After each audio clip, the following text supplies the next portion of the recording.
네, 정규진 박사님, 지난 시간에 우리가 그 성시백에 대해서 한번 살펴보기로 이야기를 하고 마무리를 지었는데, 자, 이번 시간에, 예, 사실 성시백이라 하면 전설적인 대남 공작원이잖아요. 그죠? 그렇습니다. 예, 북한의 입장에 봤을 때는 대단한, 아까 무슨 영웅 1호? 공화국 영웅 1호. 거의 그 정도 대우를 받는, 박은영이보다도 훨씬 더 대우를 받는 그런 입장이네, 그죠?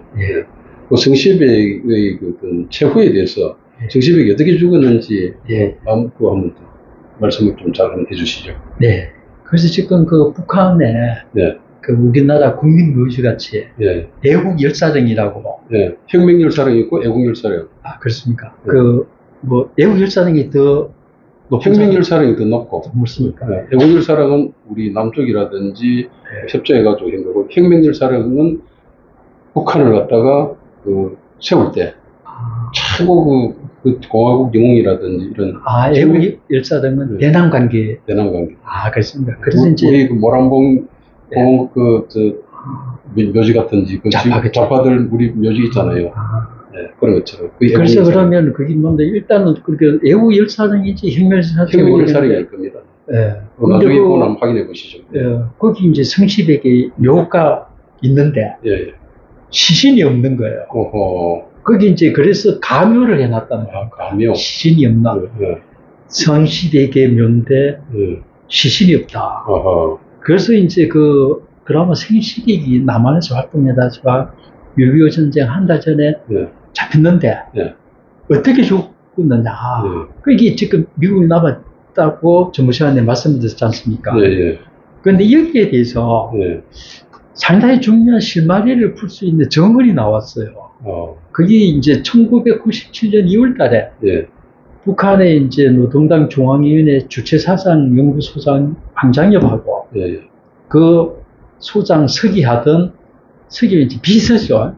김덕홍 선생이 남한으로 망명을 했는데 이 김덕홍 선생이 그 2015년도에 남한에서 자서전을 썼어요. 나는 자유주의자다. 이 자서전을 썼는데 그 자서전에 보니까 성시백에 대해서 언급한 게 있더라고요. 그래서 이제 오늘 그 김덕홍 선생이 성시백에 대해서 언급한 내용을 이번 시간에 좀 소개를 해드리겠습니다. 그것도 상당히 의미 있는 그 역사적 기록인 것 같습니다. 그죠? 그렇습니다. 그래서 이제 김덕홍 선생이 그 자서전에 쓴 내용을 보니까 성시백의 조카가 성영창이라고 있었는데 성영창.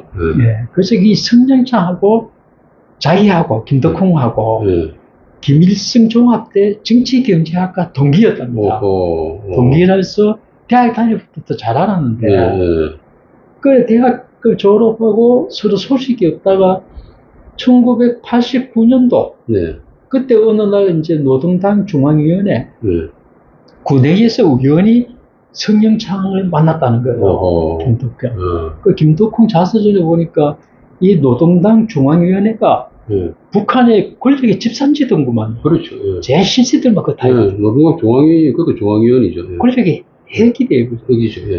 그러니까 이제 거기서 성영창을 만났는데 성시백 조카. 그 성영창이가 들고 있는 책을 들고 있는데 그 책이 보니까 대남 사업 경험집 제1과 성시백편 이래가지고 이게 이제 아주 비밀 책자인데 대남 사업 관계자들 뭐 하는 비밀 쓰는 책자인데 그 이제 김덕홍 선생이 야 그거 재밌겠다 나 좀 읽어볼게 이래갖고 좀 빌려다오 이래서 한 호기심에 한 반나절 봤다는 겁니다. 그래서 자기가 정확하게는 기억은 안 나는데 그때 그 책에 보니까 첫 부분에 김일성의 성시백 회고 교시. 그러니까 이제 말하자면 김일성이가 성시백을 회고하는 내용이죠. 그 북한에서는 김일성 말을 다 교시라 그러잖아요. 교시죠. 교시가 최고 높은 헌법보다 높은 점수니까 그죠. 헌법의 노동당 규약. 거기에 김일성이 교시인데. 그걸 이제 그 김덕홍 선생이 저 회고록에 보니까 예. 자기가 기억하는 데서 내 적어 본다. 예. 이랬는데 거기에 보면은 예. 우리가 정부 시간에 그 88여단에 있던 김일성하고 예. 중국 중경이하고 성시비하고 어떻게 연결했느냐. 예. 그 이제 궁금했는데 주원래 소개로 왔다 가는데 어떻게 해서 봤느냐. 여기에 이제 회고록이 그게 나오는 거예요. 아하. 그걸 보니까 김일성의 이야기가 예. 내가 88년에 있다가 귀국하기 직전에 주보종한테 예. 주원래 선생한테 가서 비밀 공작에 적합한 사람을 좀 소개해달라고 해라. 그 주보중하고 주원래하고 같은 출신이니까 뭔가 인척관계, 친척관계일 가능성이 많 인적관계는 아니고 둘 다 공산당 간부니까. 간부 같은 출신이니까. 그런데 이제 우리가 그 중국 공산당 역사를 보면은 네. 이 만주에서 활동하던 중국 공산당들하고 네.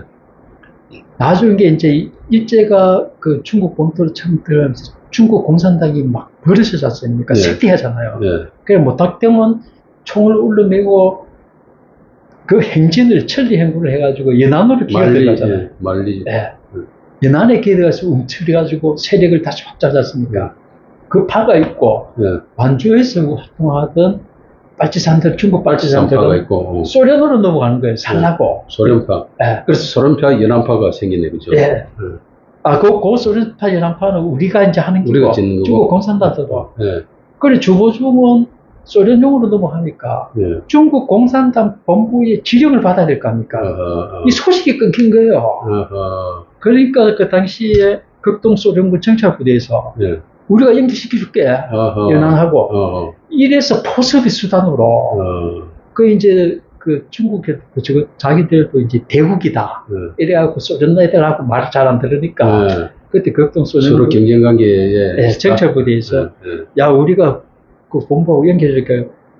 그런 만큼 본부하고 단절이 돼 있었어요. 일제시대 때. 그래 끝나니까 일제 폐망되니까 막 소통이 됐겠죠. 그래 이제 그 주보종한테 그 이제 김일성이 말로로 보니 내가 주보종한테 특별히 부탁해서 이 소개받은 사람이다. 성시백을 소개받았다. 이러면서 1946년 촌대, 이제 박병엽 선생은 1946년 2월이라 그러고, 김덕훈 선생을 보니까 1946년 봄으로 기억하는데 정확한 날짜는 기억 안 난다.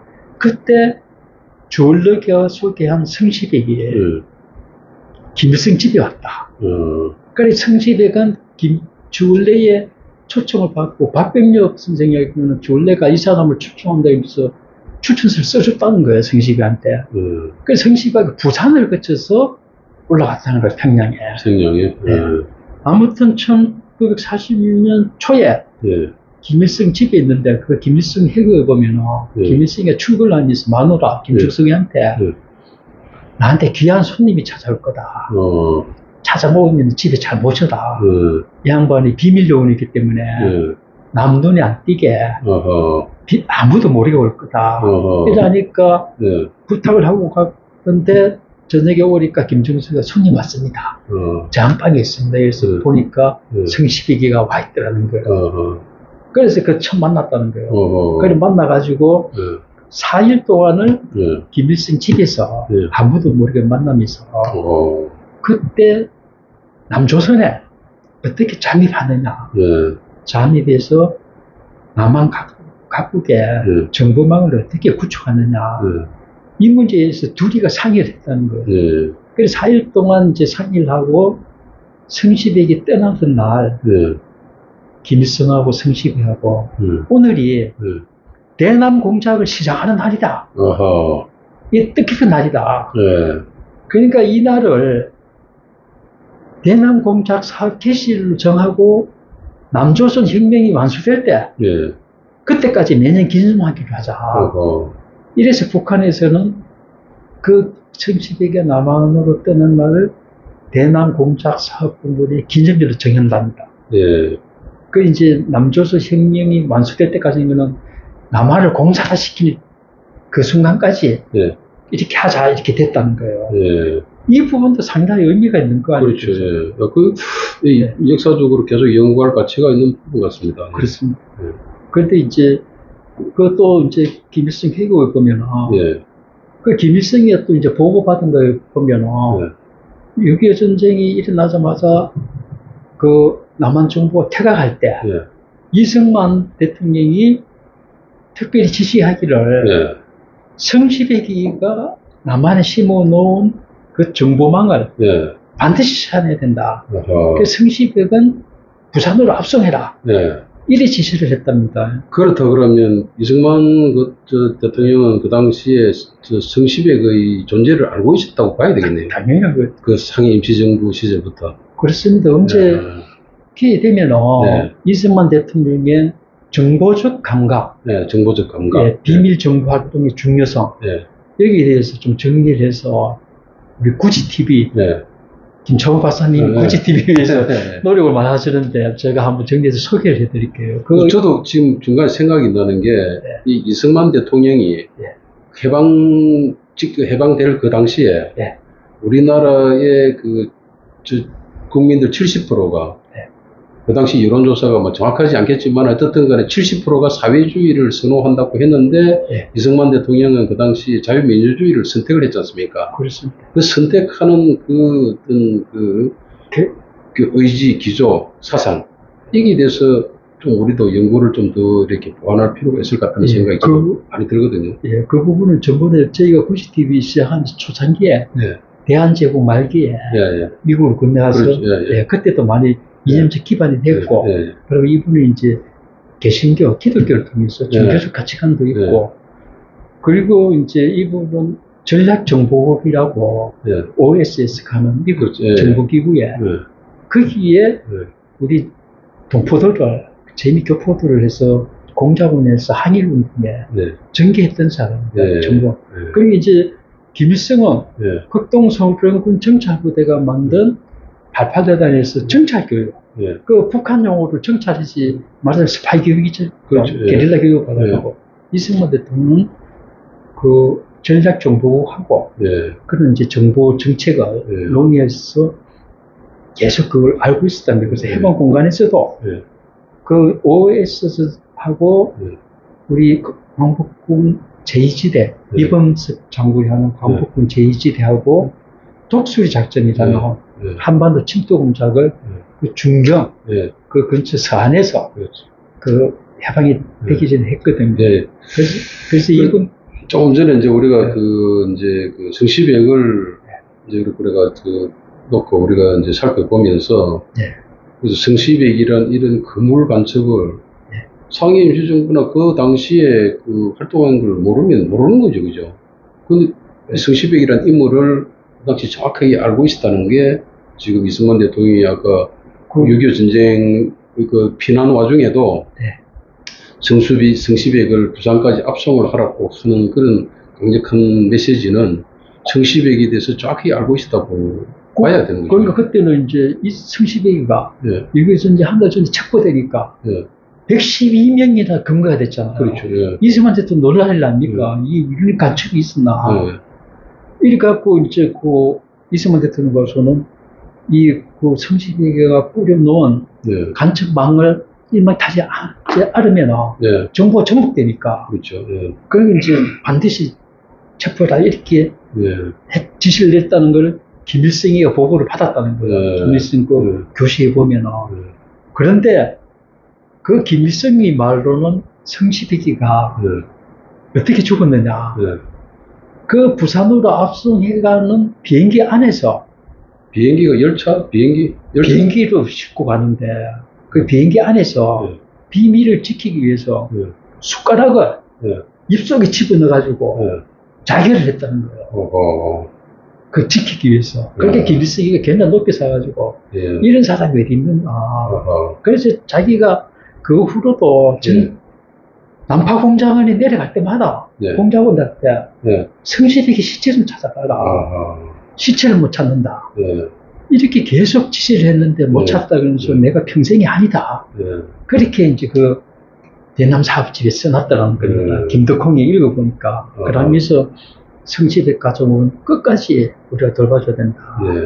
이렇게 이제 그걸 강조를 했다는 거예요. 야, 그 참 우리가 지금 이런 부분은 우리 지금 역사에서도 다루지도 않는 문제고, 예. 그죠? 그래서 또 지금 우리 그 당시에 사실 이런 성시백이란 인물과 김일성 예. 이런 공산주의자들에 의해서 우리 대한민국이 그 당시에 적화가 됐으면 우리 지금은 김정은이 밑에 지금 치하에 지금 살고 있는 격이 되잖아요. 예. 그런데 그 지금 역사적 기로에 예. 성시백이라는 이런 인물을 갖다가 그 참 근거를 6.25 직전에 근거했다는 게 우리 대한민국으로서는 상당히 그 운명적으로 참 다행이었다는 생각이 듭니다. 그렇습니다. 그래서 이제 대남 사업 경험집이 있다 하는 건 알게 됐잖아요. 김덕훈 그렇죠. 정은에서 예. 자세한 내용은 기억이 없지만 예. 이런 자료들을 예. 잘 보관하고 우리가 발굴을 해야 된다. 그러니까 그래서 이것도 뭐 학문 뭐 연구회가 하나 있어야 될 것 같아요. 그럴 거예요. 그렇죠. 그리고 이거 발굴을 해놔야지. 예. 언젠가 우리가 북한 김정은 세습 체제가 붕괴됐고 이럴 때 예. 그들의 반통일 반민족에게 대해서 예. 심판을 해야 될 거 아닙니까? 네네. 그 2차 대전이 끝나고 일본 군국주의자들에 대해서 예. 전범치를 했듯이 예. 그런 상황이 와서 예. 이 자료를 비축해놔야 되는데 지금 김정은이가 예. 작년 그 연말에 예. 통일이란 말도 쓰지 마라. 예. 적대적 교전국 관계다. 예. 이래 해놓으니까 예. 통일 들어간 걸 다 취하고 있어가지고 이거 이제 막 북한 내부에서도 예. 이거 다 파괴하고 하니까 걱정이 돼요. 지금 김일성, 김정일 때 자료들을 지금 뭐 분석 경유하듯이 예. 또 다 타야버리면 그렇죠. 김일성이가 그 전쟁을 해갖고 우리 얼마나 많은 그 민족을 살해를 했어요. 네. 그런 데 대해서 심판할 기회가 잃어버리지 않나 싶어가지고 그런 면에서 우리 김덕홍 선생의 이런 정언은 네. 대단한 그 역사적 가치를 지니고 있다. 근데 이것도 지금 우리나라가 지금 계속 이렇게 그 자유민주주의를 번영과 이렇게 조금 번성해 나가는 이런 상황에서 그 자료가 보존이 되는 거지. 지금 우리 6.25 때 부산하고 낙동강 지금 그 전선이 무너져가지고 공산화 됐으면 뭐 우리 자유민주주의 관련해서 자료 다 없어지는 거죠. 공산화됐죠. 그래 되면 네. 오늘날의 번영됐고, 근데 저는 희망을 잃지 않는 게 오늘 7월 14일이에요. 예. 제1의 탈북민의 날로 예. 지정이 오늘 됐던데. 아시네요. 오늘 7월 14일 예. 그 북한이 들 주민의 날인데. 예, 북한이 또 주민의 날을 정했는데 34,000명 됐지 않습니까? 예. 그런 자유세력이 예. 우리 6.25 전쟁 때도 예. 우리 군에 예. 수뇌부는 다 북한 출신이었어요. 그렇지. 예. 김일성의 학적을 피해서 올라온 분들이 예. 이 공산주의의 그 만행을 알기 때문에 그렇죠. 그 자유 목숨 걸고 싸운 겁니다. 예. 지금 34,000명도 예. 목숨 걸고 와서 자유민주주의를 지켜야 되겠다. 그럼. 그리고 북한에서 핍박받는 동포들을 구제해야 되겠다. 예. 이 의식이 있기 때문에 우리 남한에서 커서 남한의 사람들은 잘 모르죠. 그래서 우리 국민들이 그 조금 이렇게 유념을 하고 조금 관심을 좀 더 많이 가져야 될 부분이 우리 북한 이탈 주민들 사실 저는 북한 이탈이라 그러면 좀 이 정체성이 없는 단어 같아요. 차라리 탈북 주민이라는 게 맞지. 탈북을 내가 의지도 했으니까. 그래서 이런 탈북 주민의 날이 오늘 7월 14일인데 이런 날을 계기로 해가지고 우리가 탈북 주민들이 그 먼 좋은 통일이라고도 하지 않습니까? 먼 좋은 통일이라고 그러고 또 우리 그 민주평통에서는 우리 민주평통 송파구 협의회에서는 통일대사라는 명칭을 통일민간대사라는 명칭을 우리가 사용을 하고 있습니다. 자문위원들은 평화대사고 자유통일대사네요. 그죠? 그러니까 우리 탈북 주민들은 통일민간대사들이죠. 그래서 통일대사들이라고 하면서 같이 이렇게 멘티 사업을 지금 하고 있습니다.